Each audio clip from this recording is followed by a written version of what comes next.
मला एखादा आमदार असेल, एखादा खासदार असेल, एखादा मंत्री असेल, त्याचे देव कोण असतात माहिती आहे का? त्याचे कार्यकर्ते त्याचे देव आहेत. पदावर बसल्यावर त्या आमदारानं, त्या खासदारानं, त्या मंत्र्यानं, कार्यकर्त्याला नाही इसरायल पाहिजे. हो, कारण ते त्याचे देव आहेत. त्याला मोठं करणारे ते देव आहेत. आणि माझ्या पंढरीतल्या मालकाला मोठं करणारे ज्ञानोबा राय तुकोबा राय हे देव आहेत.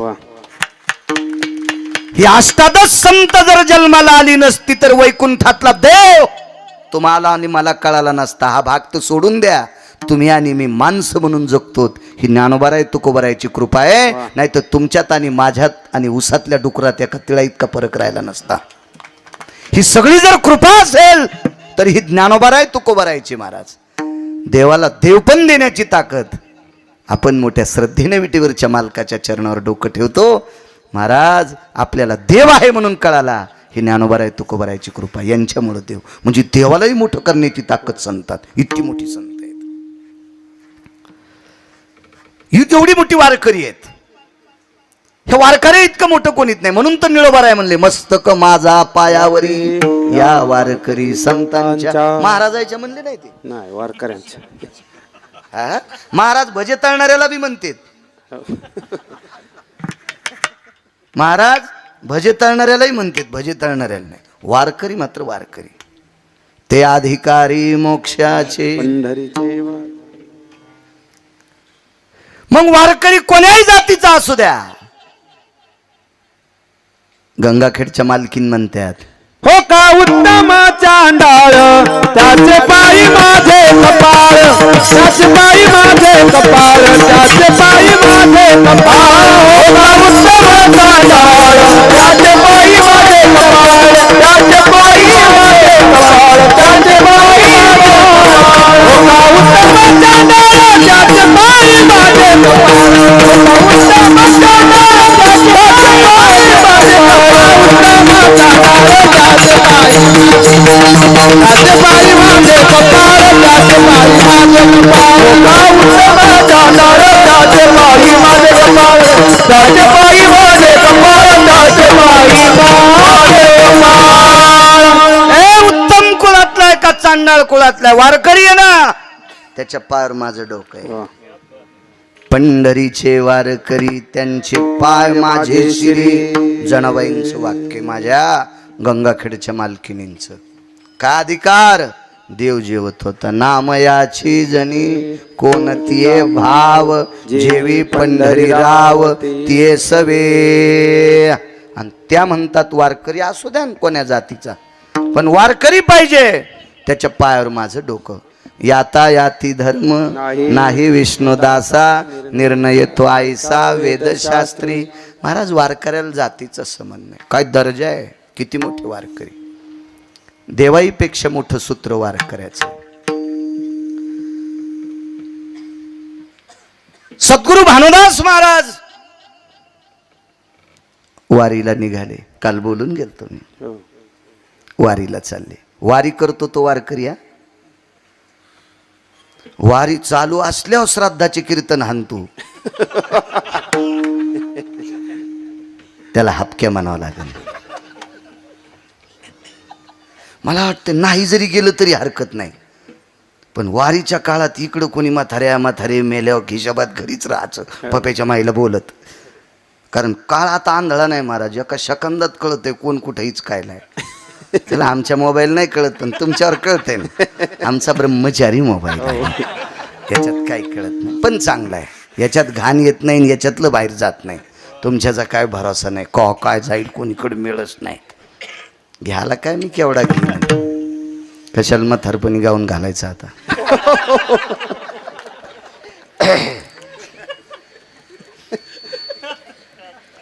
सद्गुरु भानुदास महाराज वारीला चालले होते. बरोबर आहे ना बापू. वारीला वारकऱ्याचा दर्जा काय वानू. आता वेळेत कीर्तन सोडीन, ताण देणार नाही तुम्हाला. शहाण्याबाईनं वरण शिजल्यावर गॅस बंद केला पाहिजे. तर ती म्हणली माझ्या नवऱ्याला 2 लाख पगार आहे, मला गॅस बंदच करायचा नाही. वरण जळालं, नवरा कुत्र्यावानीच चपाती खाऊ लागला. गेलं न वरण जळून. शिजल्यावरी जाळण वाया जावयाचे. वेळेत कारण माणसं जेवायचे. वारीला निघाले. गुरुवर्य सद्गुरू नामनिष्ठ मुक्त कैवल्य गुरुवर्य भानुदास महाराज एका गावात 14 वर्षे मुक्काम केला. अगोदर किती असेल पुढे किती असेल तर तो सोडून द्या, पण तितकं वर्णन आलं 14 वर्षाचं. आधी बी तिथंच करत होते आणि पुढे पण. मंदिरामध्ये आल्याबरोबर त्या गावामध्ये मारुतीरायाच्या मंदिरामध्ये देवाचं दर्शन घेऊन अभंग म्हणून संतांचा खुंटीला विना अडकवायचा, आपली पडशी अडकवायची, हातपाय धायचे, थोडं बसायची. गावातली काही 4-2 वारकरी यायची, भेटायची माणसं, त्यांना भजन व्हायचं आणि मग एका घरी ते प्रसादाला जायचे. गेल्या 14 वर्षापासून एकाच घरी त्यांचा प्रसाद, एक दिवसाचा प्रसाद त्यांच्याकडे असायचा.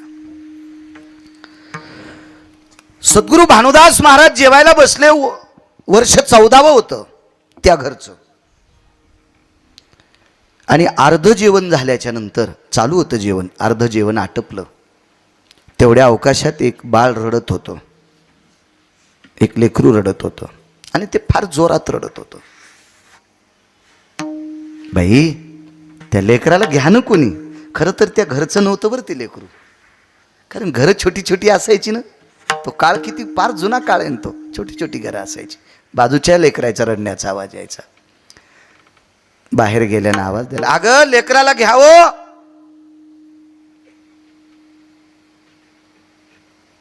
बाईनं लेकराला घेतलं. ते फार उशिरा लेकरू रडता थांबलं. त्यावेळेला हात धुवायची वेळ आली. ती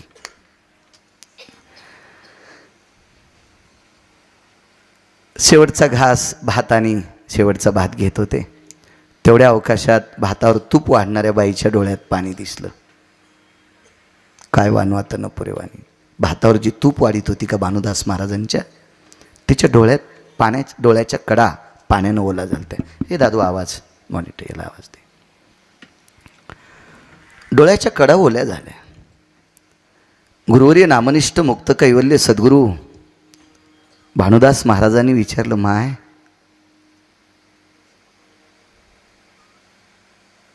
मला जेवायला वाढताना तू रडते का ग? हुंदका दाटून आला. महाराज, बाजूच्या घरात जसं लेकरू रडलं का, तसं आमच्या घरात पण रडावं. तसं आमच्या घरात सुद्धा बाळ रडावं, म्हणजे या घरात बाळ नव्हतं. गेली 14 वर्ष झालं माझ्या मुलाचं लग्न झालंय आणि आमच्या घरात एखादं चिमुकलं यावं आणि आमची परंपरा त्यानं चालवत ठेवावी. वारकऱ्याचं घर आहे. गळ्यामध्ये तुळशीच्या माळा असलेली ती बाई होती. मांसाहाराचं घर नव्हतं ते, शाकाहाराचं घर होतं, वारकऱ्याचं घर होतं. भानुदास महाराजांनी जेवण आटपलं, हात धुतला, आतमध्ये आले. अन्नदाता सुखी न संतो. येऊन बसले, आपलं शर्ट घातलं आणि मंदिराकडे जाता जाता त्या बाईच्या डोळ्याच्या कडा अजून काही कोरड्या झालेल्या नव्हत्या. तिला वाटलं आपण एवढा प्रश्न टाकला, अजून काही उत्तर आलं नाही महाराजांकडनं, वारकऱ्यांकडनं. आणि तुळशीच्या जवळ आल्याच्या नंतर तुळशीकडे एकदाच भानुदास महाराजांनी पाहिलं आणि त्या बाईकडे बघितलं आणि सांगितलं, माय पुढच्या वर्षी तुझ्या इथं असं लेकरू रडन की ते आम्हालाही वाढू देणार नाही. आम्हाला जेवायला वाढताना ते गर्दा करील, इतकं इतकं रडेल. महाराज निघून गेले. ते भानुदास महाराज होते. महाराज भानुदास. म्हणून सांगू का तुम्हाला, पुरुषांच्या बोटाला स्पर्श करून पाया पडतो, महिलांच्या चप्पलला स्पर्श करून पाया पडतो. तुम्हाला गिरगावच्या बाळूची विनंती आहे, महाराजाच्या कोणाच पाया पडायचं नाही, वारकऱ्याच्या पडायचं. कारण तुमचं कल्याण फक्त वारकरी करू शकतो, महाराज करू शकत नाही. एका महाराजाच्या पाया पडायला एका बाईनं लेकराला आणलं, विठ्ठलराजे, आणि त्या बाईनं 3-3 बाऱ्या त्या महाराजाच्या पाया पडायला लावलं. तर महाराज म्हणले, बाई 2-3 बाऱ्या तो येत कुशल लेकराला माझ्या पाया पडायला लावलं, कारण काय? काय नाही म्हणले महाराज, 3 वर्ष झालं पहिलीतच आहे.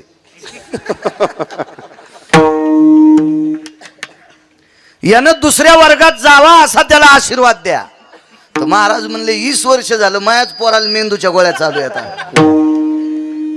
शिनाले ते गेले शिनालिया पाशी तेची झाली गती दोघाईची तेची झाली गती दोघाईची शिनाले ते गेले शिनालिया पाशी तेची झाली गती दोघाईची तेची झाली गती दोघाईची शिनले ते गेले शिनलिया पाशी तेची झाली गती दोघाईची. उघड्याच्या घरी गेलं न ते म्हणला मला हिव वाजायला एक रग दी. ते लांबून आले त्यांचं काय ना शांताराम कदम शांतारामजी कदम शिवसेना लांबून आले. मग अशी फोन आलता आपल्या हे पडतरे डॉक्टर साहेब 72-73 किलोमीटरहून काय बाळाचं ऐकायला आले काय म्हणतो. ते म्हणले फोनवरच पाहत होतो आज जित्ता बाळू पाहायचा आहे. विडाला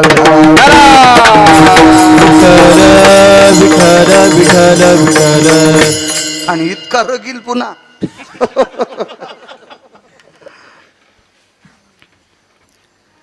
कुडकुड थंडीनं काकडायले आणि त्याच्याकडे एक जण गेला आणि म्हणला पांघरायला दी. ते म्हणला मलाच नाही घायाळाचा करिता अंग अंगे अंग माखला. भरक्याच्या घरी भरक गेल्यावर निर्मळ होऊन येत असतं वय. पहिलाच एक शिनून बसलाय कनारलाय डोकं दुखायले गुडघे दुखायले. शिनलियाचा सिनेले ते गेले शिनलिया पाशी आणि ते पहिलंच थकलेले हे म्हणला मला थकवा आलाय. ते म्हणला आता काय करू तू दोघं थकलेले कसं काय थकवा तू. जो मूळ व्याधे पिढीला त्याची देखोने हसे खरजुला त्याची देखोने हसे खरजुला त्याची देखोने हसे खरजुला त्याची देखोने हसे खरजुला त्याची देखोने हसे खरजुला त्याची देखोने हसे खरजुला. तो कोवरायचं रे नाद नाही करायचा इकडचा.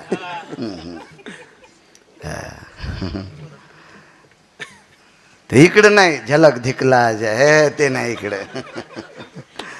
इकडं प्रमाण आहेत. जो मूळ व्याधे पिढीला त्याशी देखोने हसे खरजुला दोघं जिकून तिकून कुत्र्यावानी कुठं ढोपर घासीत इकून इकून ते मूळ व्याधीवाल्याला हसायले. तो काय नीट करीन ते बदग्या विठाला विठाला. याच्यातून मुक्त व्हायचं असेल तर वारकऱ्याच्या पाया पडा. क्या बात आहे. भंगिऱ्याच्या पाया पडू नका वारकऱ्याच्या पडा. वारकरी संतांच्या तुळशीकडे पाहिलं का कारण ही तुळस पंढरपुरातल्या मालकाला आवडत होती. म्हण माय माझा संदेश सांग पंढरपुरातल्या मालकाला. ए तुळशी माय सांग पंढरपुरातल्या मालकाला संदेश. या बाईच्या घरी पुढच्या वारीला आल्या लेकरू रडावं. आले 15व्या वर्षी भानुदास महाराज आले आले. राजे होय महाराज नाहीत करू शकत. एका महाराजांकडे ज्ञानसूर्य गुरुवर्य रंगनाथ गुरुजी परभणीकर गेलते. नाव ऐकून असाल तुम्ही रंगनाथ गुरुजींचं नाव. महाराज ज्ञानोबराय तुकोबरायच्या नंतर विटेवरचा देव जर कोणी कळून दिला असेल तर तो रंगनाथ गुरुजी परभणीकरांनी कळून दिलाय. मूर्तिमंत ज्ञानोबराय रंगनाथ गुरुजी परभणीकर. मूर्तिमंत तुकोबराय रंगनाथ गुरुजी परभणीकर. मूर्तिमंत नाथ बाबा रंगनाथ गुरुजी परभणीकर. प्रचंड व्यासंग होता भक्तीचा. आनंद आश्रमात तिकडं काशीला गेले. तिथे एका शास्त्रींची भेट झाली. ते काही शास्त्री साधे नव्हते. त्या शास्त्रीचा कंठ शेकण्यासाठी सरस्वती येत होती. ब्रह्मकन्या सरस्वती सरस्वती काय विद्वत्ता असेल त्या शास्त्रींची. त्या शास्त्रीचं नाव होतं राजराजेश्वर शास्त्री. आणि गुरुजींची भेट झाल्याच्या नंतर संवाद सांगतोय. ते गुरुजीला म्हणले तुम्ही एवढे ज्ञानी आहात काय तुमची ती माळ. गुरुजीची माळ ठोकर होती आणि बेंबीच्या खाली असायची. हो काहीला माळ बारीक घाला वाटतील, पाकिट मोठं आवडत. किती यम हानी ना आम्हाला आहे का नाही. हो. बायका गळ्यात पोतरी ठोकर घालतात, इतकी बारीक माळ. रुतती का तुला? पाकिट कसं रुतत नाही मग? नका मोठी घालू, पण जेवायला बसल्यावर, एखाद्या पूजेला बसल्यावर निदान लोकायला कळावा हा वारकरी. हो. आणि माळीची लाज कशाला? ह्या माळीमुळंच आपलं अस्तित्व आहे. महाराज, ज्या घरच्या बाईची चप्पल पाहायला भेटत नाही त्यानं आपल्याला वरची रूम साफ करून दिली, फक्त माळीमुळंच दिली ना. क्या बात. माळ गळ्यात नसती तर त्या घरी येऊ दिलं असतं का आपल्या आम्हाला? नाही. म्हणून माळीसाठी आपण लाजायचंच नाही, माळ गळ्यात असली पाहिजे. काही काही बायकायला कुंख लावायचा लयच कटाळा. दागिने भरपूर घातले आणि एखाद्या संक्रांतीला मंदिरात तिला कोणीच वाण नाही दिलं. उलट्या द्वारकाबाई म्हणल्या, चतुरा कवा गेले मालक? ती म्हणली, बाई जित्तेच येत ना, मी वाण द्यायला आले मग कुंकू काऊन नाही लावलं? कुंकवा नाही ठाव मने मी आहे रो, मने मी आहे वा, मने मी आहे वा. कुंकवा नाही ठाव मने आहे वा, मने आहे वा, मने आहे वा. महाराज, कुंखवा नाही ठाव म्हणे मी आहे. कपाळाला कुंकू लावित नाही, तिला सौभाग्यवती कसं म्हणता येईल? नाही, कुंकू लागेल महाराज. आपल्या गळ्यात माळ असावी. गुरुजींची मोठी माळ, मुद्रा लावलेल्या. काय ते गुरुजीचं वैभव. महाराज गुरुजींचं स्वरूप पाहिल्याच्या नंतर श्रुती आरती करत होती. श्रुती, काय तेज असेल त्या शरीरामध्ये, काय नाविन्य असेल त्या पिंडामध्ये. आणि महाराज राजराजेश्वर शास्त्री वेदाध्ययनामध्ये, शास्त्राध्ययनामध्ये, पुराणाध्ययनामध्ये अत्यंत प्रचंड विद्वान व्यक्ती. पण त्यांनी विचार केला, आपल्यापेक्षा कितीतरी पटीनं गुरुजींकडे ज्ञान आहे. गुरुजी असं साधका राहतात. पंढरीतले वारकरी दिसायला साधे, पण ते अधिकारी मोक्षाचे. हे बाकीकडे दिसायला लय आबरे गबरे. पपेची माय भेईन, पपेची माय कळती ना, त्याची बायको. वारकऱ्याचा दर्जा मोठा असतो महाराज, खूप मोठा दर्जा. तुम्हाला एक सांगू का, या देशाचे पंतप्रधान सुद्धा वारकऱ्याच्या पाया पडतात. क्या बात. वाह.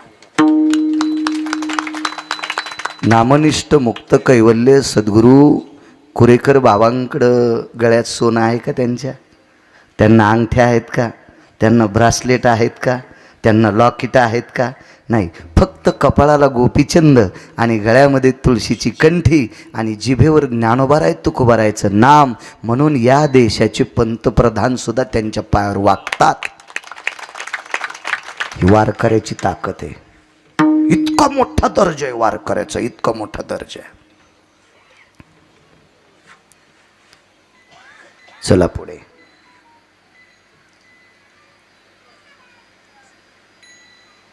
तुम्ही का साधं राहता? गुरुजींनी सांगितलं, काय नाही, बरं आहे आपलं असंच. आणि म्हणे तुम्ही पायी पायी पंढरपूरला पताका घेऊन जाता. काशीतले शास्त्री विचारायलेत, काशीतले. त्यानं पाण्यापेक्षा जास्त तूपच खाल्लं, आशे शास्त्री. आणि गुरुजींना म्हणाले, तुम्ही पताका घेऊन पायी पायी पंढरपूरला? गुरुजी म्हणले, हो, कारण ही पताका आम्हाला काशीतल्या मालकांनी दिली. पताका कोणाच्या बापाची जहागिरी नाही. एका जनार्दनी वैष्णव शिरोमणी महादेव. ही अनादी कालापासून संप्रदाय स्थापन संस्थापक अध्यक्ष, वारकरी संप्रदायाचे संस्थापक अध्यक्ष काशीतले विश्वनाथ आहेत, भगवान देवादी देव शिवशंकर आहेत. ओम नमो शिवादी कावरी वैष्णवानी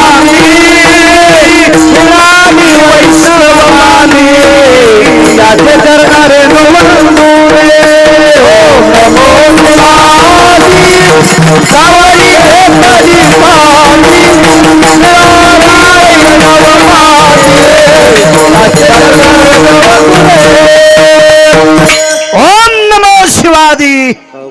कावडी घेतली खांदी. महाराज संप्रदायाचे स्थापन करते ते आहेत आणि त्यांची पताका घेऊन जातो. तव शास्त्रीला उलगडलं पताका किती मोठी आहे.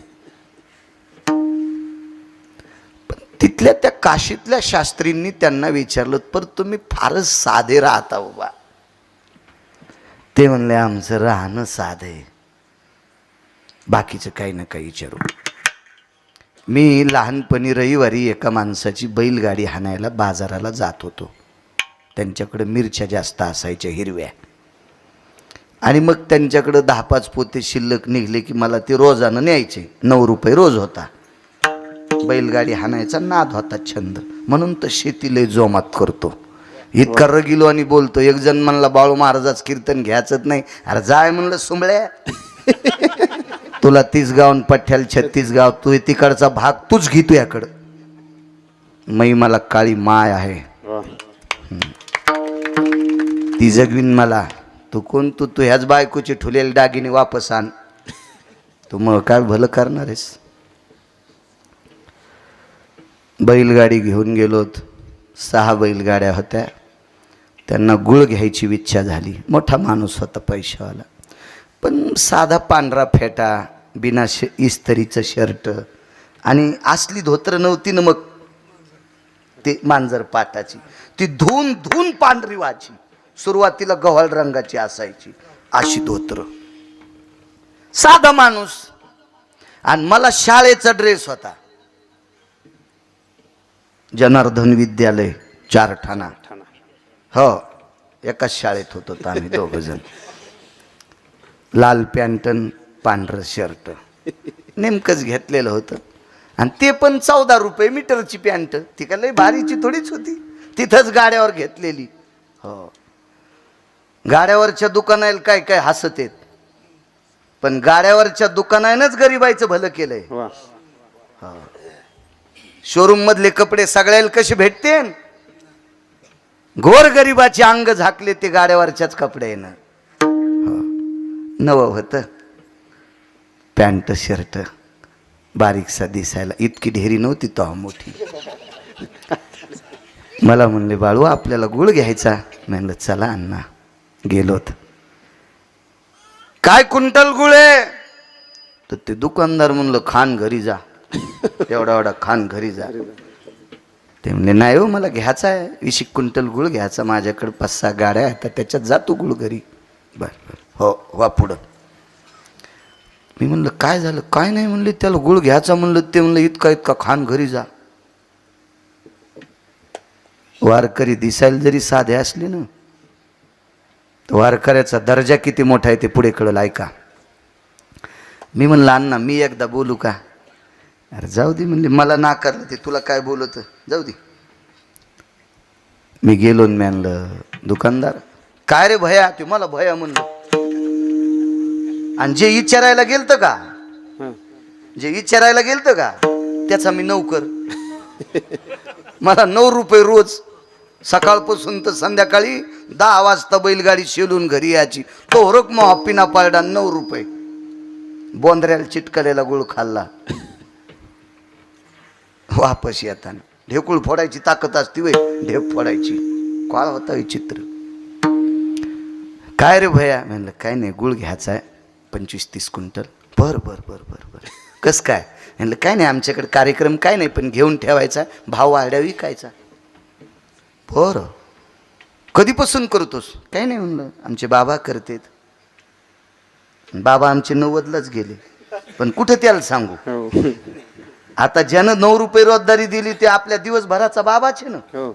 आपला मालक आहे पोटाचा तो, त्याला तरी वाईट कसं म्हणायचं. बर बर बर. काय क्विंटल? एवढ्या एवढ्या क्विंटल. सगळा जर घेतला तर ह्या भावानं बैलगाडीत भरून देताल का? हो येतो म्हणलं इसार घेऊन. लहान भाव ठरला हो. काय भाव एवढ्या? बैलगाडीत टाकून द्यायची बोली का? म्हणलं हो, बैलगाडी पॅक करून द्यायची बोली. इसार द्या ना. इसार कशाला म्हणले, सगळेच पैसे मोजन पैसेच घे. हे अण्णा सोबत असल्याच्यानं तुम्हाला एकदा सांगितलं ना तुम्हाला गुळ द्यायचा नाही. मी म्हणलं चंडाळा हेच मालक आहेत. आणि आमच्या अण्णान पटका काढ्याबरोबर बंडल काढू. दुकानदार पायाचं बोट नव्हतं तोंडात घालीत, हाताचं नाही. दुकानदार गुळाचा दुकानदार, अंगुठा चोखू लागला, पायाचा अंगठा दिसायला मळकट मठारून पटक्यातून बंद काढले. काही काहीचं असंच असतंय. आणि काही काहीचं वरून झकपकन घरात 12 तिळू फिरायला, इतकी कडक टोपी घालतो की ऊस तोडता येईल, आणि पप्याची माय 7 भाईच्या मिरच्या खुरपायला. आणि कपडे तर इतके ताईट, आणि घरात 12 तिळू फिरतो. आणि काहीच धोत्राला गाठीन बँकेत कोटी. काही माणसं दिसायला मळकट पण मॅनेजर खुर्ची ढकली तर त्याला इतके पैसे त्याचे बँकेत राहणे. त्याच्यावर काय नसते, वरच्या रूपावून जाचच नाही तुम्ही. गाढवाचे पिले दिसायला लय खास दिसतेत, पण जवळ गेल्या उलट्याला आता आणते. उलट्याला आता उलट्या. गाईचे वासर कुरवाळा ना शरीर शुद्ध होते. असं असतं काही काहीचं. महाराज त्या शास्त्रींना वाटलं गुरुजी काय काय काय परिस्थिती. गुरुजी मग कळाले. गुरुजींनी सांगितलं आम्ही वारकरी आहेत, एक बोलू का शास्त्रीजी. तुमच्याकडे हा जो नौकरी गेल्या 5-6 दिवसापासून आमची सेवा करतोय, हा तुमच्याकडे कधीपासून? ते म्हणले मला कळायच्या अगोदरपासून आमच्या इथं काम करतोय. आता ते मथारं झालंय, आमच्या वडिलांनी ठेवलेले त्याला कामाला, अजून आमच्याच इथं काम करते. मग इतक्या दिवसापासून तुमच्यासारख्या शास्त्रीची इथं काम करते, मग याचे कपडे कस काय फाटके? ते शास्त्री म्हणले ते फुटक्या नशिबाचं आहे. आम्ही दिलेला पगार त्याला पुरतच नाही. माझ्या गुरुवर्य ज्ञान सूर्य रंगनाथ गुरुजींनी एका निष्ठावंत महाराष्ट्रातल्या वारकऱ्यांनी काशीतल्या शास्त्रीला सांगितलं, तुमचा कंठ शेकण्यासाठी जर सरस्वती येत असेल तर तुम्हाला याचं प्रारब्ध बदलता येत नाही का? तुम्हाला याला श्रीमंत करता येत नाही का? ते म्हणले ते नाही आम्हाला करता येत. मग आमची ताकद आहे का? आमच्या गळ्यातली माळ मोठी असेल, आमच्या खांद्यावर पताका असेल, आम्हाला जिथं मुक्काम पडा तिथं एखाद्या वारजीच्या दारात तुळशी वृंदावने तिला आम्ही मधुकरी एक भाकरी मागू आणि मंदिरात आणून खाऊ. आम्ही साधी माणसं आहेत. आम्ही भोपळ्यात नदीचं पाणी आणून पिणारी माणसं आहेत. आम्ही लोणचाच्या फोडीसोबत भाकरी खाणारी माणसं. आम्ही हिरव्या मिरचीसोबत भाकरी खाणारी माणसं. आम्ही कोरड्या चटणीसोबत भाकरी खाणारी माणसं. आम्हाला 4 दिवसाची वाळलेली बाजरीची भाकरी जरी मधुकरी दिली तरी आम्ही ती अमृत म्हणून खाणारी माणसं आहेत. आम्ही इतकी साधी आहेत, पण आमचा अधिकार आहे का ना? भानुदास महाराज वारीला जात असताना काय असं खाला, आणि त्या भानुदास महाराजांनी तुळशीकडे बघून त्या बाईला सांगितलं, बाई पुढच्या वारीला आल्यावर तुझ्या इथे लेकरू रडल. महाराज 15व्या वारीला गेले आणि बाईनं येशीपासून फुलं टाकले. बाईच्या नवऱ्यानं येशीपासून फुलं. भानुदास महाराजांचं स्वागत केलं, पाद्यपूजा केली, रडू लागली. महाराजांनी सांगितलं काय झालं? नातू पायावर टाकला. तुम्ही दिलेल्या शब्दामुळं आमच्या घरात पाळणा हल्ला.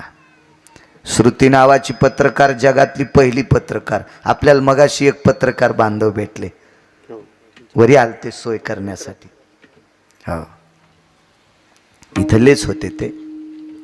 तर या जगातला विठ्ठलराजे पहिली पत्रकार कोण असेल तर श्रुती नावाची पत्रकार आहे. या श्रुती नावाच्या पत्रकाराने ब्रह्मदेवाला प्रश्न केला, काशीतल्या मालकांना प्रश्न केला आणि पंढरीतल्या मालकाला प्रश्न केला. या घरी गेल्या 14 वर्षापासून बाळ नव्हतं, होणार होतं का? पंढरपुरातल्या मालकानं सांगितलं नाही. काशीतल्या मालकानं सांगितलं नाही. आणि ज्यानं जन्म घातलाय त्याला बायडाटा तर सगळाच पाठ. 7 जन्मापर्यंत नव्हतं म्हणले. गाईचा जन्म भेटला तरी वासरू होणार नव्हतं, शेळीचा जन्म भेटला तरी पिलू होणार नव्हतं, म्हैशीचा जन्म भेटला तरी लेकरू होणार नव्हतं. पुरुषाचा तर सोडून द्या म्हणले, 7 जन्मापर्यंत. कोण कोणाला सांगायलंय? या महाराष्ट्रातला वारकरी एका प्रचंड शास्त्र पुराण वेद अध्ययन करणाऱ्याला सांगतोय, हा आमचा पुरुषार्थ आहे.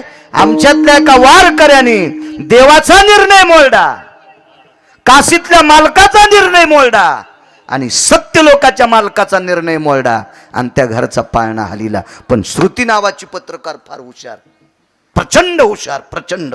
त्या श्रुतीनं प्रश्न केला, मग पंढरपुरातला मालक यांना मुलगा देऊ शकत नाही, काशीतला मालक यांना मुलगा देऊ शकत नाही, सत्यलोकाचा मालक मुलगा देऊ शकत नाही, तुम्ही कसं काय दिला?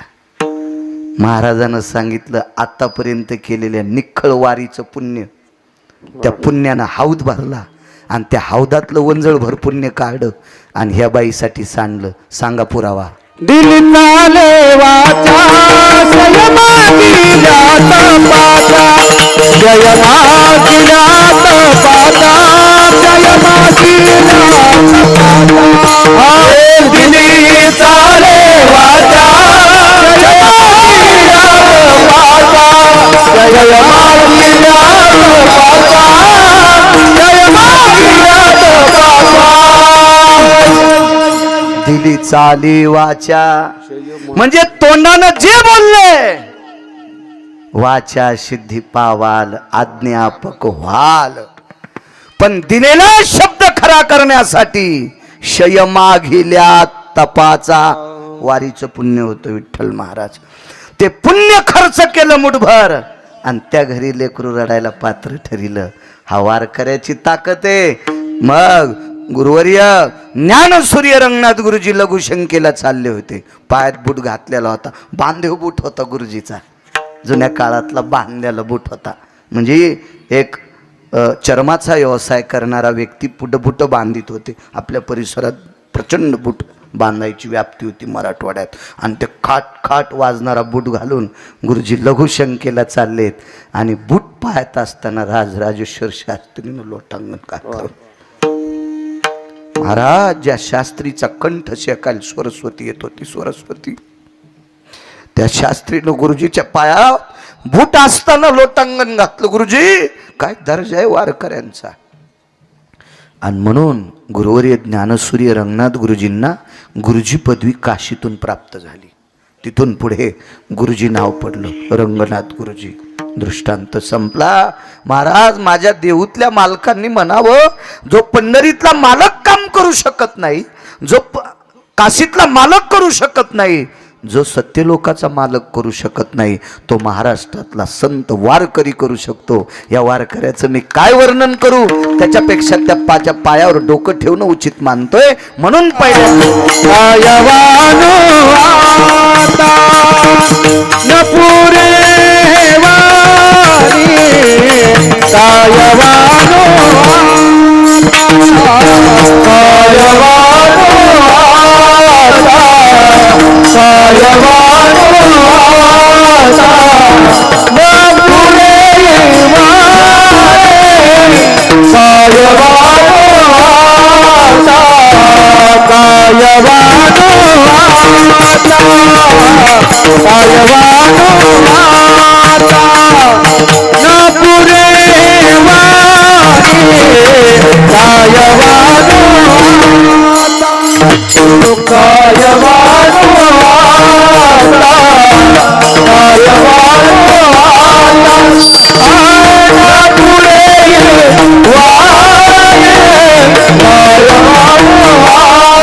काय साजरे दिसतात लेकर.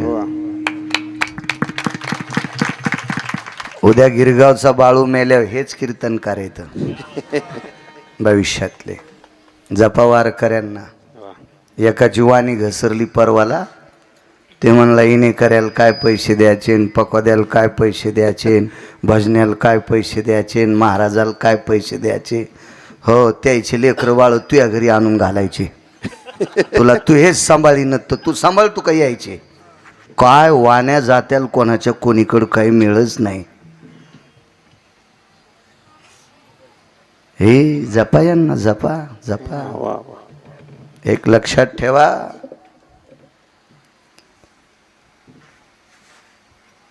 मी लहानसं घर बांधलं सिमिटाचं बारीकसं.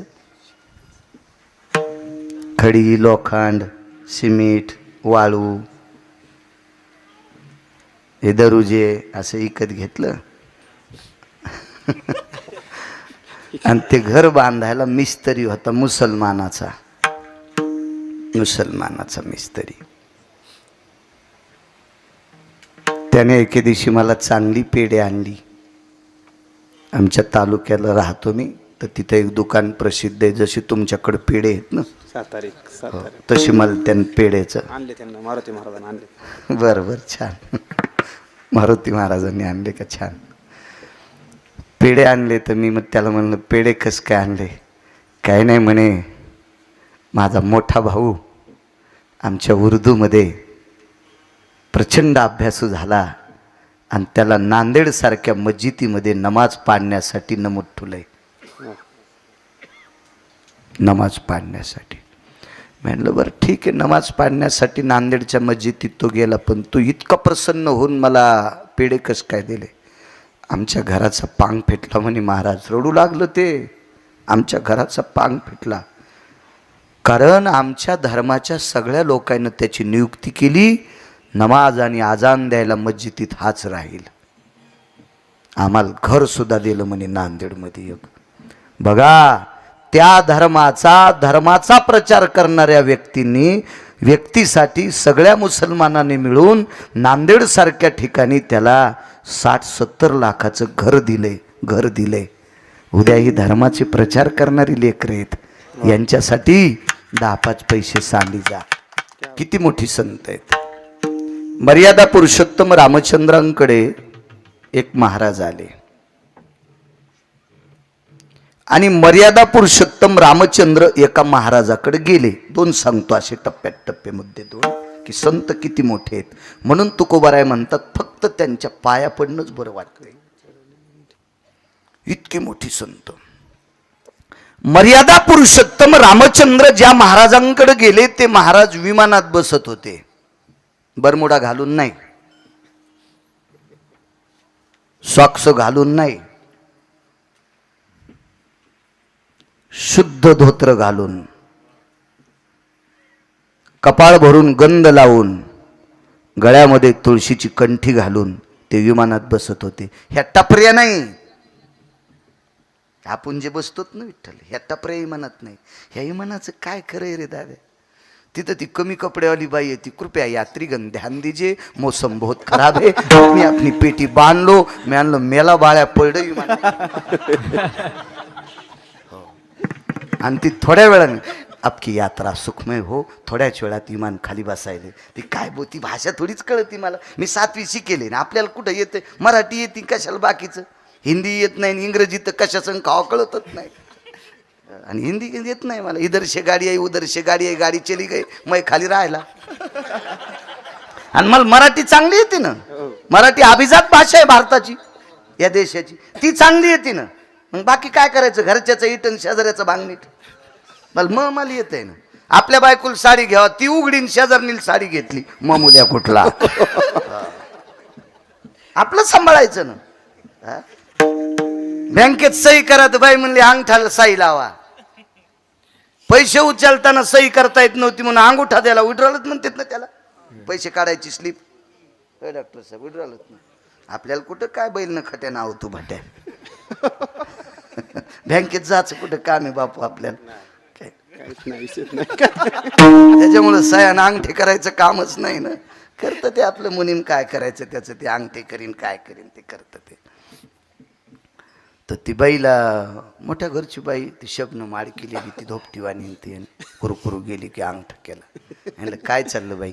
काही नाही महाराज, सध्या या आठवड्यात फार बिजी आहे. म्हणलं बापा म्हणजे सही करता येईन, बिजी म्हणजे इंग्रजी शब्द आहे ना. काय टेन्शन दिलंय महाराज नातवांनी सध्या, अत्यंत बेचैन आहे. काय या इंटरनेट जगातली मुलं अशी कसली झाली हो. म्हणजे मला बोलताना 70% इंग्रजी बोलली आणि सही करता येईना. आणि आपल्या देशाची भाषा अभिजात मराठी भाषा आहे. कशी होईन हो. मराठी भाषा जेवणा इतकी वापरायची आणि इंग्रजी भाषा लोणचा इतकी वापरायची घरात, आणि बाहेर तुम्हाला शिक्षणासाठी इंग्रजी भाषा डोंगरा इतकी वापरा. पण आपल्या घरात आपल्या लेकराला मराठी भाषेत बोला. आपला धर्म भाषाही जिवंत ठेवू शकते. कारण ही भाषा कळाली तर गाथा कळन बरं. ही भाषा कळाली तर ज्ञानेश्वरी कळल. ही भाषा कळाली तर संत कळतील. कळणार नाहीत राजे हो. आपल्या भाषेवर प्रेम करा, गरज आहे काळाची. विमानात बसणाऱ्या महाराजांकडे मर्यादा पुरुषोत्तम रामचंद्र गेले. टपरे विमानात नाही, ह्या टपरे विमानात फुकट फक्त प्लीज वॉटर, पाणी घेता का, दुसरं काय देत नाहीत. म्हणलं कॉफी 450 रुपयाला. हो, तर मग आता कॉफी 20 वर्ष पेल्यासारखा एकूण मग आपण मग त्याच ताणच गेला. 450 म्हणलं. मी म्हणलं मी 10 वर्षापासून पिली, आता काय प्याच काम हो. पहिलं सांगायलो, आताच नाही. आता मग इचकू नका. आणि तुम्हाला सांगत नाही, मागचं सांगतोय. एका दुकानात स्वेटर घ्यायला गेलो 16च्या वारीत. ते स्वेटर जरा थंडी वाजती म्हणून आपलं स्वेटर घ्यायला गेलो. त्यानं स्वेटरची किंमत सांगितलं. मी बाहेर आलो. संच म्हणले काय झालं. म्हणलं माही थंडी गेली हो. आकडा ऐकल्यावर थंडी गेली. आपल्याला पुन्हा स्वेटर मरूस तर घालायचं नाही, आपली थंडीच गेली. काय किंमत त्याची. चला, विमानात बसणाऱ्या महाराजांकडे गेले. त्या महाराजांचं नाव होतं मुनिश्री शरभंगू. मला वाटतं पैठणच्या मालकांचा पुरावा आहे ना. तुझं चित्र कुटीहून येऊनी मार्गी उद्धरिले सिमुनी. शरभंगू जाता विमानी, शरभंगू जाता विमानी. म्यारे म्यारे म्यारे प्रार्थोनी पुशिले. म्या म्हणणारी लावर चित्र सशे खाणाराच्या कुळातली मुलगी, तिचं नाव होतं शबरी. शरभंगू जाता विमानी, म्यारे प्रार्थोनी पुशिले. नमस्कार करून शरभंगूला विचारलं. म्हणजे शरभंगू विमानात बसत होते. काय ताकद महाराज. आणि या साधूच्या दर्शनाकरता प्रभू रामचंद्र गेले. रामचंद्र आपल्या दर्शनाला येणार आहेत म्हणून नखापशी असं बोट घातलं. नखापशी बोट घातलं त्या साधूनं. आणि बापू त्वचा अशी उलटी काढली. बंद शरीरावरलं चांबडं काढलं, एका कपड्यात बांधलं आणि नेऊन ठेवलं. आइये महाराज जी आइये. विठाला विठाला विठाला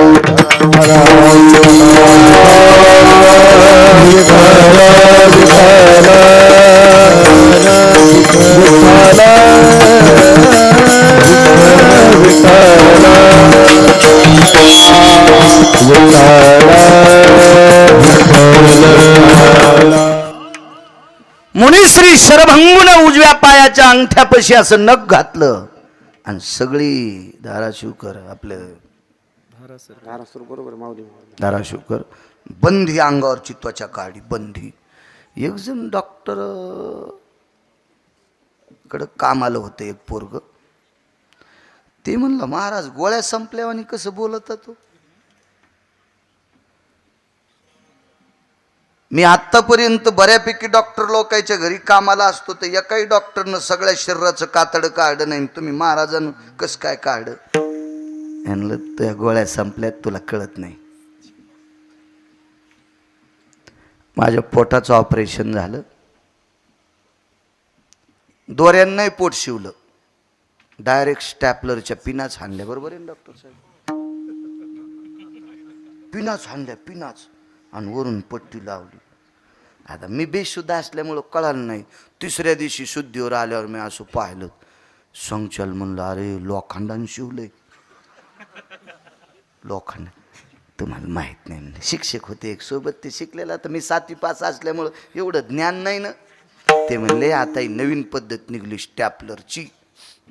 आता पिनाला स्टॅपलर म्हणते, मला तवा कळालं. मी म्हणलं पिना दिसायला कशा काढतीन रे, कळत पण नाहीत म्हणले.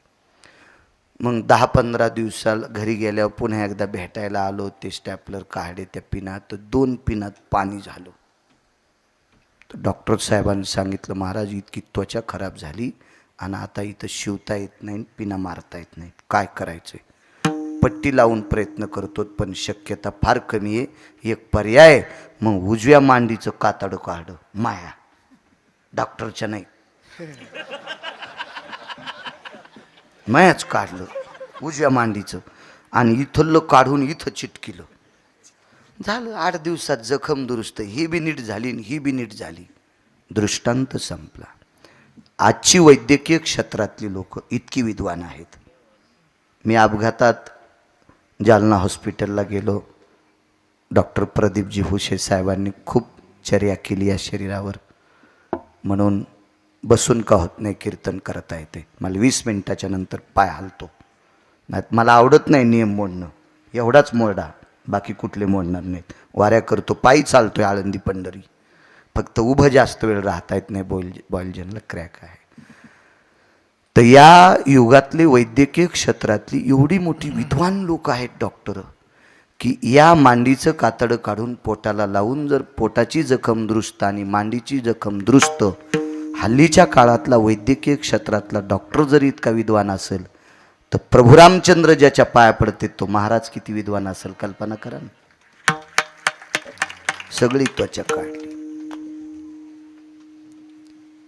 जाता जाता मधला भाग सर्वांना ज्ञात आहे. लखनलालजीनं आपल्या मालकाला सांगितलं, प्रभू महाराजांची त्वचा ही खरी नाही, खऱ्या त्वचेतून घाण निघते. बरं करू का महाराज तुमची त्वचा पूर्ण? नको म्हटले. मला पुढचं प्रारब्ध आताच भोगून संपवायचे. मला इतकंच सांगायचं होतं की मेलेल्या जनावराचं कातडं काढणारी लोक भरपूर आहेत. फक्त त्या पशूंची नावं घ्यायची नको, कीर्तन आहे. मेलेल्या जनावराची किंवा जनावर मारून त्याचं कातडं काढून. आता आपल्या पकवादाला दवाली कशाची? जनावराच्या कातड्याची आहे. दोन्हीकडची पानं जनावराचीच आहेत ना. ढोल काय असेल, मृदंग असेल, जनावराचं पशुचं. पण कधी काढायचंय? मेल्यावर. जिवंतपणी कसं काढता येईल बरं? बरं काढ्यावर काढताल जिवंतपणी, पण मग ती अमानुषता आहे का नाही? महाराज जिवंतपणी अंगावरची सगळीच त्वचा काढून बाजूला ठेवायची आणि देव वापस गेल्यावर पुन्हा ती त्वचा पांघरायची. सामान्य ताकद आहे का? काय वानू आता न पुरे वाणी. या महाराजाच्या पाया पडायला गेले आणि एक महाराज स्वतः मर्यादा पुरुषोत्तम रामचंद्रांकडे आले. आल्याबरोबर स्वागत केलं महाराजांचं, बसायला टाकलं. आइए महाराज जी बोले, बैठिए. बसले महाराज. महाराज काही प्रसाद घेताल? महाराजांनी सांगितलं, माझं पहाटेचं एकदा स्नान झाले आणि एक दुपारचं स्नान आहे. दुपारीचं स्नान करून मी प्रसाद घेत असतो. मी स्नान करून तुमच्याकडे प्रसादाला येतो. तुम्ही कुठल्या वंशातले आहात? पहा महाराज कोणाला विचारायले? पंढरपुरातले मालक. प्रभू रामचंद्रानं सांगितलं, आम्ही सूर्यवंशातली माणसं आहेत. मग सूर्यवंशातली तुम्ही राजे आहेत, तर तुमच्याकडे सूर्य कधी आला का? तर प्रभू रामचंद्रानं सांगितलं, आमच्या सिंहासनाला एकीकूण चंद्र आणि एकीकूण सूर्य. राजाच्या सिंहासनाला एकीकूण सूर्य आणि एकीकूण चंद्र असतो सिंहासनाला. तर महाराजांनी सांगितलं, हे चित्रातला सूर्य नाही, खरा सूर्य आला पाहिजे तर मी दुपारी जेवायला येतो. मर्यादा पुरुषोत्तम रामचंद्राने सांगितलं, जी ठीक आहे, सांगतो स्वयंपाक आणि सूर्यालाही बोलवतो. महाराजाला शब्द दिल्यावर महाराज आंघोळीला शरयूकडे गेले, गंगेकडे गेले आणि प्रभू रामचंद्राच्या शेंडीतला घाम पायात आला. आता जर सूर्य आपल्याकडं नाही आला तर महाराज काय करीन? बरं सूर्य आणायला हरकत नाही, पण त्याच्या प्रकाशानं अयोध्या जळण ना. इतक्या वर येतं इतका घाम निघतो तो खाली आल्या कसं शक्य आहे ते. बरं सूर्य त्याच्याच कृप तुझ्या कृपेने वेदाशी बोलणे सूर्याशी चालणे तुझ्या वेळे ऐसा तू समर्थ ब्रह्मांडाचा धनी. ठीक आहे बैल आपला ऐक तू, पण पलंगाव कसा घ्यायचा? कुत्रा आपला मोबाईल आण म्हणलं तरी आणीत, पण त्याला चपाती आणायला कशी लावायची ते तोंडात आणीन ना. काही मर्यादा आहेत का नाही? मर्यादा आहेत का नाही? वीस तू आपला स्वयंपाक करतो, पण असा वंजळीत घेऊन खिशात टाकायचा असतो का? चट शर्ट जळण ना, सूर्यप्रकाश देतो पण घरात आणायची वस्तू नाही ती. कशी आणायची ती? आणि मर्यादा पुरुषोत्तम रामचंद्र एका आश्रमावर गेले. त्या आश्रमावरचे गुरु त्यांचे कुलगुरू होते, त्यांना महर्षी वशिष्ठ म्हणतात. प्रणाम केला. मुद्रा थोडी नाराज दिसली आणि महर्षींनी विचारलं, रामचंद्र जी आपण थोडे नरोष आहात? जी प्रभू. सकाळी 9-9:30 वाजता एक महाराज जे आले आणि ते आपल्याकडे दुपारी जेवायला येणार आहेत, पण त्यांनी सांगितलं माझ्या पंक्तीला सूर्य पाहिजे. काय हरकत न काय. आज दुपारी ठीक 12 वाजता अयोध्या नगरीमध्ये सूर्य जेवायला येणार आहे. दौंडीच पिटली. तर अयोध्येतले काही माणसं म्हणले आपण पाण्यात जाऊन बसू, सूर्य गावात आल्यावर आपण जळून जाऊ. महाराज रामचंद्राच्या नगरीत अशी भंगिरी कशी असते? मर्यादा पुरुषोत्तम रामचंद्राच्या नगरीतले 4 लोक नालायक सोडले, ते एकही नालायक नव्हता. त्याच्यापैकी आईसाहेबाची निंदा करणारा एक, जिच्यामुळे मर्यादा पुरुषोत्तम रामचंद्राला 14 वर्ष 27 दिवस चप्पल घालायला भेटली नाही, ती एक. आणि 2 कोण होते ते दुसऱ्या महाराजाला विचारा. सगळ्या गोळ्या एकखट्या घेतल्यावर रिॲक्शन येत असते. मी काय गुत्त नाही घेतलं. पुन्हा 2 कोण होते? बापू तुम्ही सांगा, पुढच्या वर्षी तुमचं कीर्तन ठेवू. विठ्ठला विठ्ठला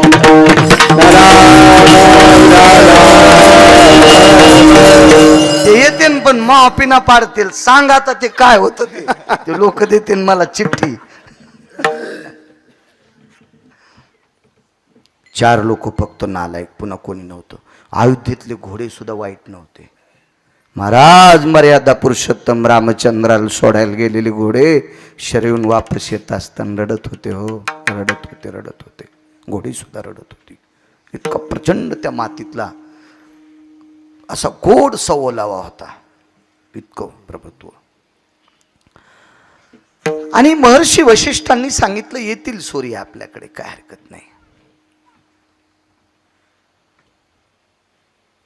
महर्षी वशिष्ठ आश्रमातून उठले आणि गंगेकडे गेले आणि वशिष्ठानं त्या साधूचे पाय धरले.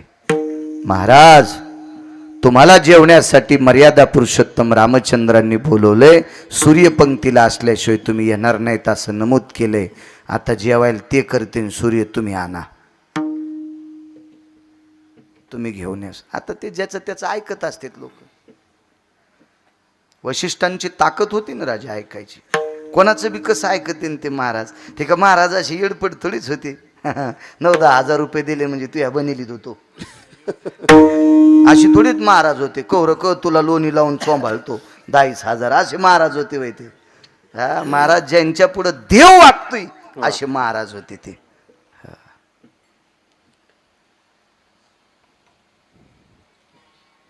तुम्हाला एक सांगू का? द्या काळ विचित्र आलाय, पण आपण अशा पवित्र राज्यातली माणसं आहेत की ज्या राज्यातल्या राजांनी सुद्धा महाराजाला विचारल्याशिवाय काही केलं नाही. या देशातल्या या महाराष्ट्राचे राजे जाणता राजा, मी कोणाला म्हणत नाही बरं आणि म्हणणार बी नाही. जाणता राजा पदवी फक्त ही देहूतल्या मालकांनी तुकोबारायला दिली. देहूतल्या मालकांनी छत्रपतींना दिली. शब्द उलटा झाला माझ्याच्यानं. देहूतल्या मालकांनी छत्रपती शिवाजी महाराजांना जाणता राजा ही पदवी दिली. मग हा जाणता राजा या महाराष्ट्रातल्या संतांचं दर्शन घेऊन त्यांना विचारल्याशिवाय रयतेचा कारभार चालवत नव्हता. इतकी दर्जेदार संत या महाराष्ट्रातली होती. आणि आता जर महाराजाला पुढाऱ्याचे पाय चाटायची वेळ येत असल तर समजायचं अध्यात्मात अराजकता आली, परमार्थात अराजकता आली. आपल्यात दोष आहे समजायचा, आपण चुकीचा परमार्थ करतो असं समजायचं. महाराज प्रजेचं पालन कसं करावं पायकीच्या अभंगात तुकोबारायांनी छत्रपतींना सांगावं. छत्रपती आले की पायकीचा अभंग घ्यायचा. कोणत्या पुढाऱ्याला पायकीचा अभंग पाठ आहे? पायकी कशाला म्हणतात माहिती का? आणि कसं म्हणता येईल कोणाला बी जाणता राजा? अरे काळ्या रात्री चमकत होत जिच्या रूपाचं ऊन, अशी देखणी होती एका मुस्लिमाची सुन. रे तिला पाहुन आई म्हणाला, रे तिला पाहुन आई म्हणाला, राजा तो सिलवान. आनंदाने नांदत होती हिंदू मुसलमान, आनंदाने नांदत होती हिंदू मुसलमान. अमावस्याच्या रात्री जिचा प्रकाश पडतोय, 8 पत्न्या ओघळता छत्रपती शिवाजी महाराजांनी विश्वातल्या प्रत्येक स्त्रीला आई ही उपमा दिली. त्याला म्हणतात जाणता राजा. जिकडं जाईन तिकडं लुगडं वाळत.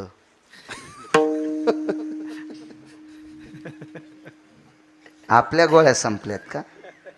नाही महाराज, संप्रदायातल्या लोकांनी लाचारी सहन करायची नाही. तुम्हाला एक सांगू का नाही सहन करायची? आपण किती वचवच करा श्रीमंत होत नाहीत का?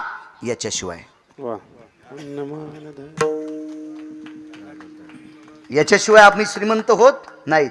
म्हणून हरामखोरायची बुट उचलायची नाही. एक वाक्य सांगू का तुम्हाला?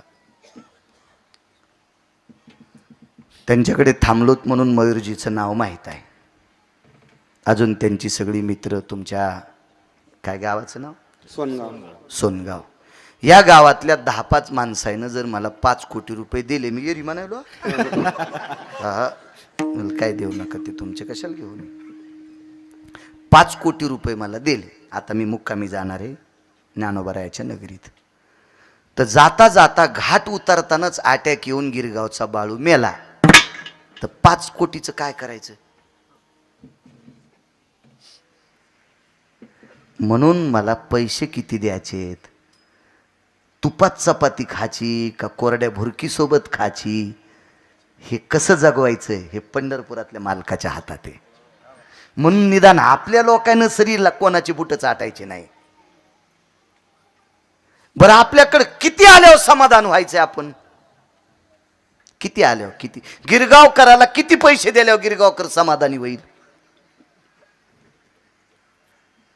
महाराज रावणाची एक चौक टिकल्यावर 13-12 खासदार. कोणाची माईली त्याच्या विरुद्ध फॉर्म भरायला?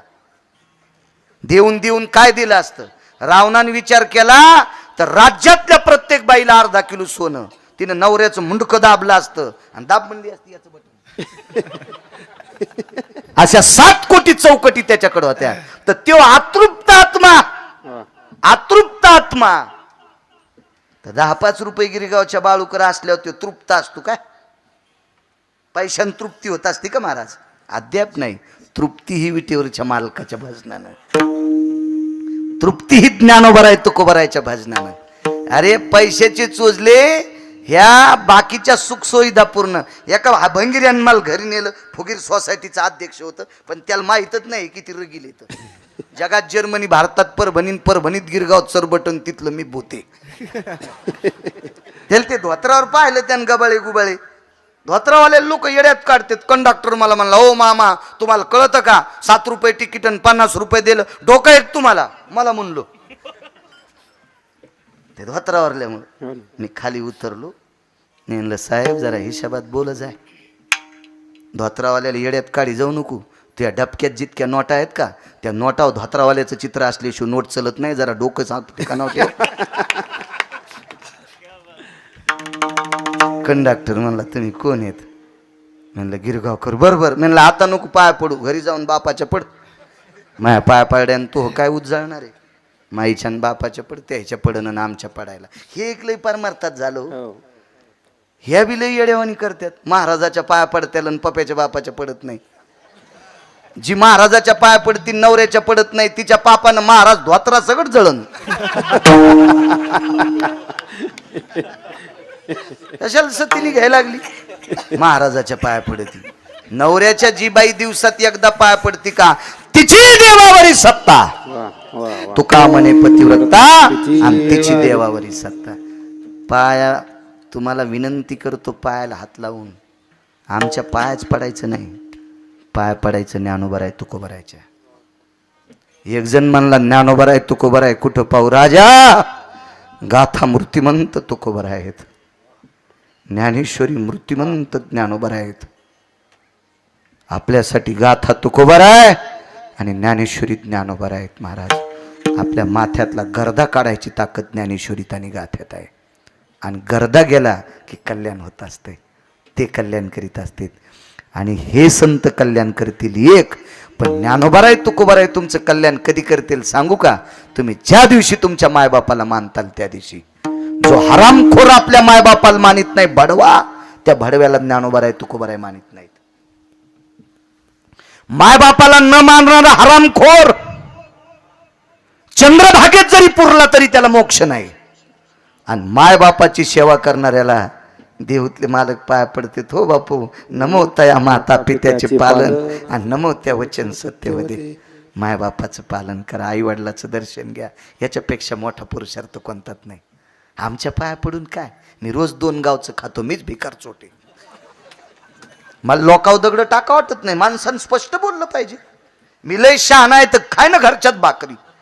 हा रात्री खाल्ल्या दिंडोरीतल्या. सकाळी नेवाशाची खाल्ली. आता इथली खाची आणि उद्या तर 4 जी लेवल अंडून खाची. आणि मग जो दिवसात 4 जी लेवल अंडून भाकरी खाला जातो ते तुमचं काय कल्याण करणार आहे. तुमचं कल्याण करून घ्यायचं असेल तर माझे ज्ञानोबराय तुकोबराय करतील. त्यांचं दर्शन घ्या. तुमचं कल्याण करून घ्यायचं असेल तर तुमच्या आईवडिलांचा आशीर्वाद तुमचं कल्याण करील. माय तुमच्या पतीच्या सेवेची ताकद तुमचं कल्याण करील. इतका मोठा पुरुषार्थ आहे. चला काय सांगू लागलो बापू. सूर्य जेवायला येणार इथपर्यंत आलतो ना. लांबून एसटी आणतो बस स्टँडला नेतो. चांगल्या रस्त्याने एसटी नेतो. डिझेल बाहेरचं असतं ना त्याच्यामुळे मधला मार्ग काढीत नाही. द्यायचं तेल देवीला आणि भूते आला गाईला. आपल्याला कुठं घरचं तेल आहे. येऊ द्या लांबून एसटी. हे तिन्ही महाराज आंघोळी करून गंगेतनं अयोध्येकडे निघाले. मर्यादा पुरुषोत्तम रामचंद्रांच्या दारात आले. 4च लोक वाईट होते अयोध्येत. इथपर्यंत आलतो. बाकी सूर्य यायचा आहे म्हणून अयोध्या सजवली. हो सजवली अयोध्या. आज प्रकाश देवता दिवाकर अयोध्येत खाली येणार आहे. अयोध्येत झालरी लावल्या फुलांच्या माळा लावल्या. सजवली अयोध्या सजवली. आणि दारात महाद्वारात आल्याबरोबर 15-20 मिनिटं वेळ होता जेवायला. आवाज दिला भास्करा ए दिवाकरा. वर्ण आवाज आला. जी गुरुवर्य. वाकून सूर्य महाराजाला नमस्कार करीत होता. वाकून वाकून सूर्य वाकून वाकून नमस्कार. महाराज कधी कधी देवाला भेलं नाही. जयद्रथ ह्या नावाचा 23 लोकांपैकी 24 पैकी एक हरामखोर होता. जयद्रथ ह्या द्वापार युगात. जयद्रथ ह्या माहिती आहे का. ज्यानं भारतातल्या मानवी सिंहाला लाथ हाणली होती अभिमन्यूला. तो हरामखोर जयद्रथ ह्या मारण्यासाठी सूर्याला विनंती केली तर ते म्हणले प्रभू आता जर दिवस लवकर माळवला तर पुन्हा डबल उजळता येणार नाही ना. मग कसं करायचं. मग एकच काम करा तुमचं सुदर्शन आडवं लावा. पण नाही मावळता आलं नाही खाली येता आलं. 7व्या अवतारात मालकाचा जन्म घ्यायचा. हे सूर्यवंशात जन्माला येतो. थांब न पळ बरी. होय स्थिर माध्यानाशी दिन कर पळ भरी होय स्थिर. एक पंचांगाची भाषा आहे. पळ बो कर निमिष पंचांगाची भाषा. तेवढ्या वेळापुरता जगाचा प्रकाश देणारा दिवाकर सूर्य झाला. एक शपक सुद्धा पुरावा आहे बरं का. गरज नाही म्हणायची पण गोड पुरावा आहे. 2 प्रहरी काग सखे सूर्य थांबला. दोन प्रहरी काग सखे सूर्य थांबला राम जन्मला ग सखे राम जन्मला राम जन्मला ग सखे राम जन्मला राम जन्मला ग सखे राम जन्मला राम जन्मला ग सखे राम जन्मला. इतकं म्हणल्याबद्दल माफ करा बरं, गाथ्यातलं नाही, कारण नंतर लोक आपले वाभाडे काढीत असतील. बापू त्याच्यापेक्षा आपले कान धरावं. हे पुरावा गाथ्यातला नाही, अगोदरचा गाथ्यातला आहे. माध्याना सिद्धी नकोर पळभरी होय स्थिर. हे शुद्ध गाईचं तूप आहे. पुढचं काही वाईट आहे म्हणायचं नाही, पण संप्रदायातली लोक गाथ्याला मानतात. आपणही मोठ्यांच्या मागं चालायचं. विठ्ठलराजे मोठ्यांना का मानायचं? जी माणसं मोठ्यांना मानतात तीच माणसं मोठी होत असतात. आपल्या अगोदर जे पक्वादातले राजे झाले त्यांना तुम्ही मानायचं. तुमच्या गायनातले जे राजे झाले तुम्ही त्यांना मानायचं. आणि वयस्क कीर्तनकारांच्या पायावर आम्ही लोटांगण घालायचं, तर बाळू मोठा होईल. हो, नुसतंच म्हणायचं नाही मल्ले लोक मानतील. अरे लय चांगल्या चांगल्याची हवा गेली, तू काय खरं हे गोचडा. मोठमोठे पंक्चर झाले, JCBचे टायर. हो, दुकानात नेल्यावर छिद्र गवसन आणि रानात JCB नेल्यावर हवा राहीन, असे चोर पंक्चर. हो, काय महाराज मोठ्यांच्या आशीर्वादानं तरत असते माणूस. कधी मोठ्यांचा अपमान करायचा नाही. सासू सासऱ्याची संपत्ती हिसकून घ्यायची, गावरान तुपात चपात्या खाती आणि सासू सासऱ्याला नीट बोलत नाही, तुझ्या अंगावर छत पडन. हो, घरासगट फुकावं लागन तुला, घरासगट. मसन वाट्यात न्याचं काम पडणार नाही, कारण मोठ्यांचा अपमान केला की सगळं वाजून जाते. सासऱ्याची कंबर धुतली तुमच्यातल्या एका सुनानं. वेळ झाला वाटते हो, वेळ झाला ना. कधी सांगता माणसं तुम्ही चल द्या आणि कवा जेवायचे. बर ठीक आहे. तुमच्यातल्या एका बाईनं सासऱ्याची कंबर धुतली. म्हातारा सासरा मुलानं आंघोळीच्या दगडावर नेलं, बाथरूम नव्हती. खांद्याला हात लावला आणि एका हातात पाणी घेतलं. वडिलाच्या शरीराने अपमान केलता, बाथरूम झाली धोत्रात. सुनबाई आल्या, मालकाला सांगितलं, मालक शांत बसा, तुम्ही नुसतं पाणी टाका, एका हातानं मामांजील धरा. महाराज 80-85 वर्षाच्या सासऱ्याचं धोत्र सोडलं सुनानं. घाणेरडं धोत्र बाजूला ठेवून दिलं. पाठीमागून आहे बरं, पाठीमागून आहे.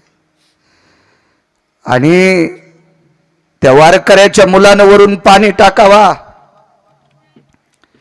आणि शुद्ध अंतकरणी सुनबाईनं दोन्ही हातानं सासऱ्याची घाण धुतली, दोन्ही हातानं. दुसरा धोत्राचा तुकडा घेतला, सासऱ्याच्या कमरेला धोत्राचा तुकडा बांधला, मागून प्रणाम केला. मुलानं बापाला उचललं, बाजाव ठेवलं.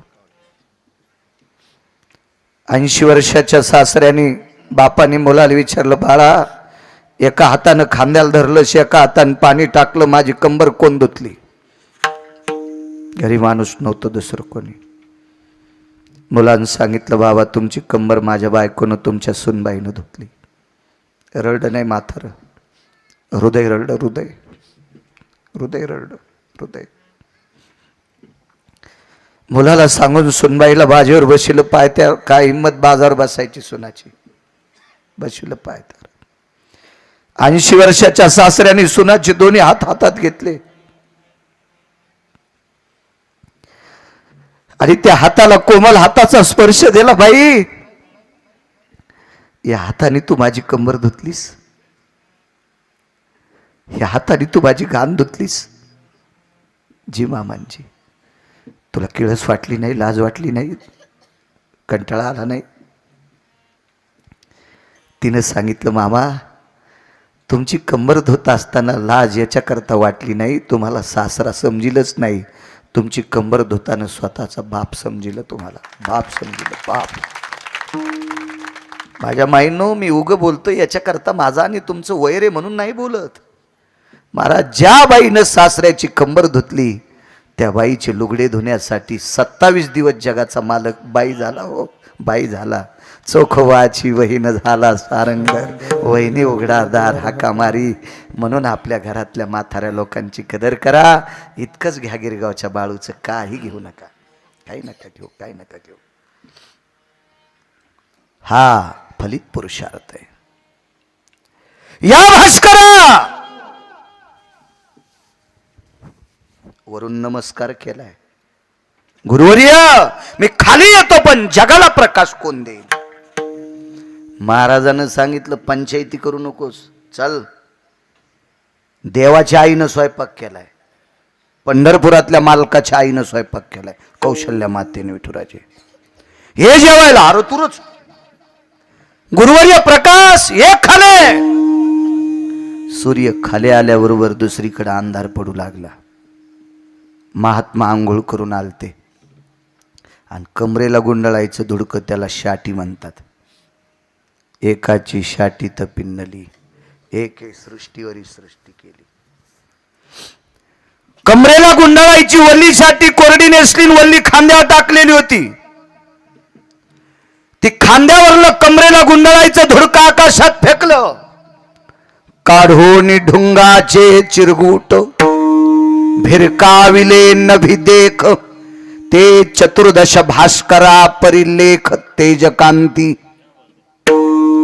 काढून ढुंगाचे चिरगुट भिरकाविले नभी देख, ते चतुर्दश भास्करा परिलेख तेजकांती. ऐका परिणाम. आता आपल्याकडे अंधार आहे. दुसऱ्या देशात बुवा उजळडे. एकाच वेळेला सूर्यप्रकाश देऊ शकतो का सगळ्या जगाला? नाही, लोड शेडिंग आहे त्याच्याकडे. दुसऱ्या देशात उजळडे, सकाळी आपल्याला उजडन, दुसरीकडे अंधार पडल. ही कमतरता सूर्याकडे. पण एका साधून कमरेला गुंडाळायचा कपडा आकाशात फेकला तर 14 सूर्य इतका प्रकाश पडला आणि एकाच वेळेला अख्ख्या त्रिभुवनात उजळलं. ही संतांनी स्पर्श केलेल्या कपड्यात इतकी ताकद आहे तर संतात किती. कायवान वाता मस्तक चरणी ठेवी तशी विठोबा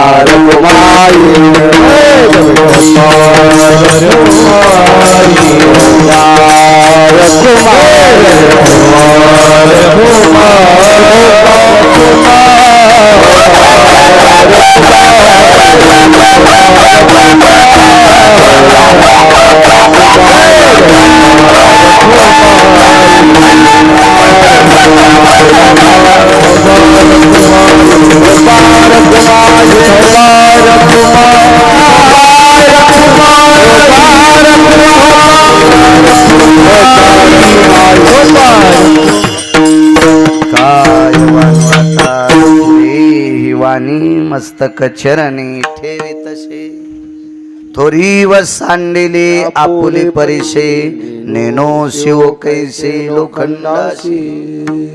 महाराज हे लोखंड जर परिसाच्या जवळ गेलं ना तर परिस त्याचा मोठेपणा स्वतःचा फेकून देतय आणि लोखंडाचं सोनं करतय. ही संतातली ताकद आहे.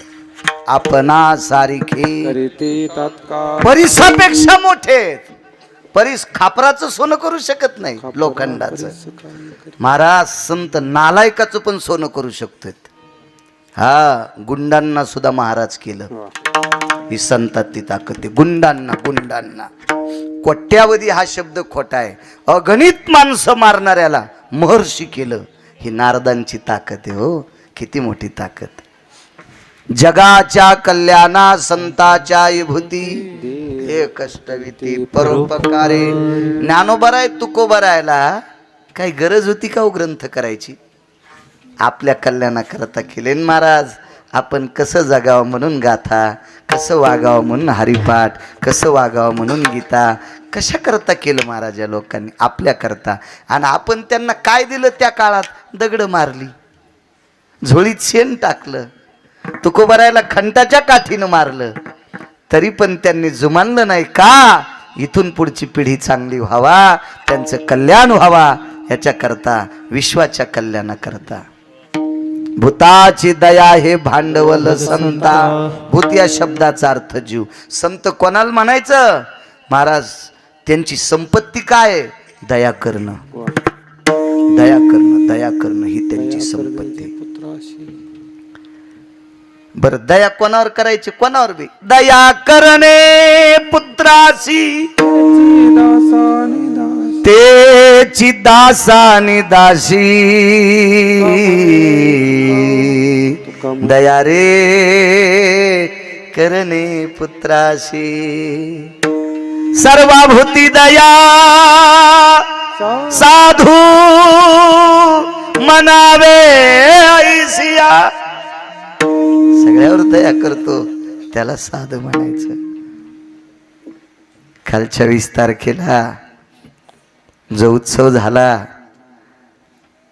उत्सव अशा मालकाचा होता.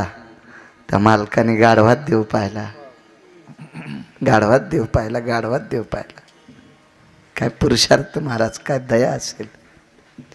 महाराज ज्या मालकांचा आज अभंग घेतलाय त्या मालकांचं परीक्षा पाहण्यासाठी विटेवरची मालकीन माथारीच्या रूपात आली. तर एकच लुगडं वळणीवर वाळत होतं कणगीवर, आणि आतमध्ये आईसाहेब आंघोळ करीत होत्या. सकाळच्या 4 वाजता मंडळी कणगीमध्ये नग्न अवस्थेत असताना समोरच्या माथारीला लुगडं देऊन टाकावं. महाराज काय पुरुषार्थ असेल दयेचा, काय पुरुषार्थ असेल. लक्ष्मी रडत होती तुकोबारायच्या दारात. लक्ष्मी काय तुमचा पुरुषार्थ आहे. आईसाहेब आले त्या परीक्षा पाहण्यासाठी. ही दया आहे संतांच्या जीवनात. हे भांडवल आहे त्यांचं. तुका म्हणे सुख पराविया सुखे अमृत हे मुखे सर्वतसे. संत कशानं सुखवतात?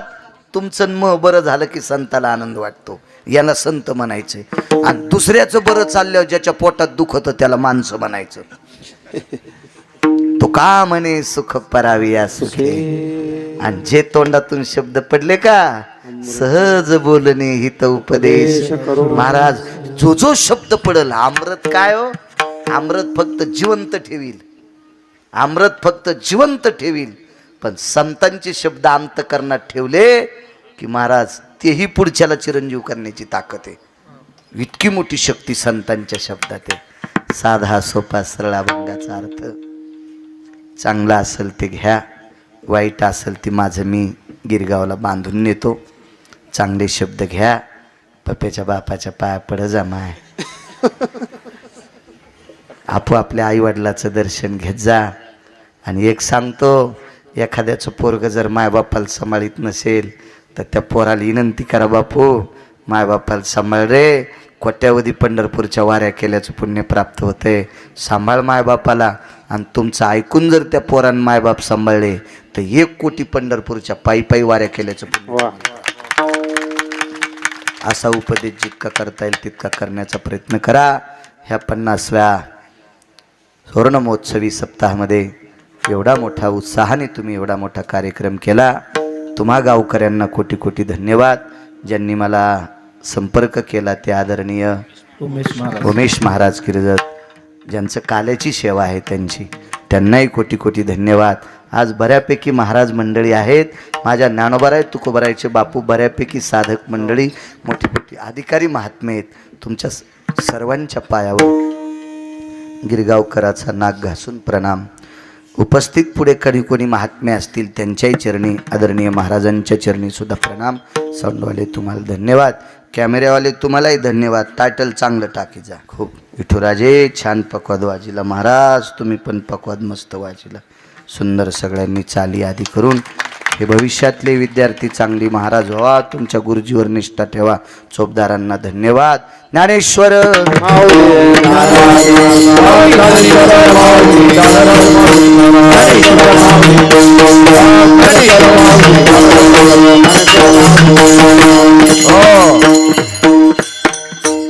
ज्यांच्यामुळे इथे येण्याचा योग आला, श्री राजेंद्रजी अंकुशराव शिंदे, बरोबर आहे, श्री राजेंद्र अंकुशराव शिंदे आजच्या कीर्तनाचे ते यजमान आहेत. त्यांना सुद्धा, राजेंद्रजीला सुद्धा कोटी कोटी धन्यवाद. विठ्ठल जय जय विठ्ठल. जय विठ्ठल, जय विठ्ठल, जय विठ्ठल.